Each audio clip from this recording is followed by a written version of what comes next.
Now, he lived from 1866 to 1946. There were over 100 books, including realistic novels, political thought and history, but nowadays he's best remembered for his science fiction, particularly The Time Machine, The War of the Worlds and The Invisible Man, which I loved as a kid, and I'm enjoying rereading them at the moment. Here's Tom Baker, alias Doctor Who, reading from another of Wells's works in this genre, The First Men on the Moon, and this comes from the beginning of the book, when Mr. Bedford, the narrator, is about to learn that his neighbour intends to go into space. I remember very distinctly when Cavor told me of his idea of a sphere.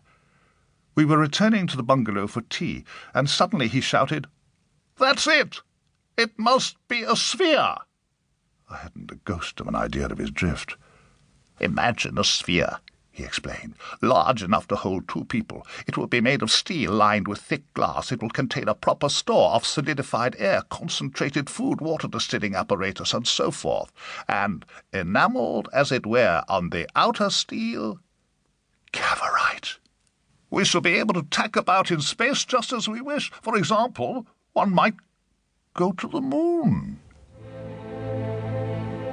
The glass sphere was designed within a week. Our enthusiasm infected even our 3 assistants, though they had no idea what the sphere was for. Our journey into space could begin. H.G. Wells at his most vivid. Well, joining us is the writer Vincent Broome, who's not only one of Wells's biographers, he actually met him, and by all accounts it was quite a dramatic occasion, wasn't it, Vincent? Indeed it was. You'd like to hear it? Love to. I had great trouble fixing it up because he was evading interviews, and this was about 1945 or 6 when he died, in 46, I think. Anyway, I arrived at the house, and she said he's up in the sun loft. The sun loft had great windows allowing all sunshine in, and I went into the room, and there he was, nodding, half asleep.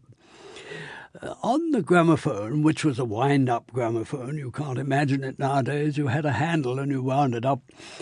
On the gramophone was Mozart playing, and as it progressed towards a certain high pitch, the needle suddenly slipped, skirted across it and woke him up.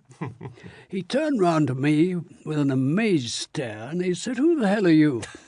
I said, "Don't you remember? I'm VB. We arranged to meet." "For God's sake," he said, "don't interrupt me. Can't you see I'm dying?" Ah, wonderful. He came from humble origins, Vincent, didn't he? His parents were shopkeepers. What led H.G. Wells to become a writer? I suppose the real reason was he was treated as an inferior being for all his childhood, and he determined at a certain point to get his own back on these people. And a great many of the novels were retaliation books, and he poured into it all his hurt feelings against those people who regarded him as a commonplace little man. He wasn't. He was a great writer. I think he was a natural writer. As soon as you discover you can do it, you do it. But Vincent, how does an East End boy such as Wells was get into print? How did it actually happen?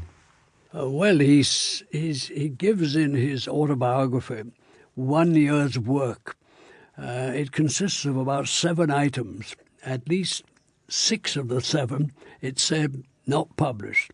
He made £1 in that particular day, having pushed out 6 different short stories and essays. And this is the process by which you discover whether or not you're going to live on it. He didn't know he was going to live on it, nor did he know that he had a gift for translating words into money. Faye, I mentioned your sponsored novel just now. Do you think H.G. Wells himself might have gone in for product placement in fiction if he'd been alive today? I don't think he'd have turned his back on it. I think he would have been receptive to any new idea. Indeed, he might have thought of it himself. Well, you've already mentioned his relationship with Rebecca West. Here's a comment on his work by her. She was, of course, very close to him, not just intellectually.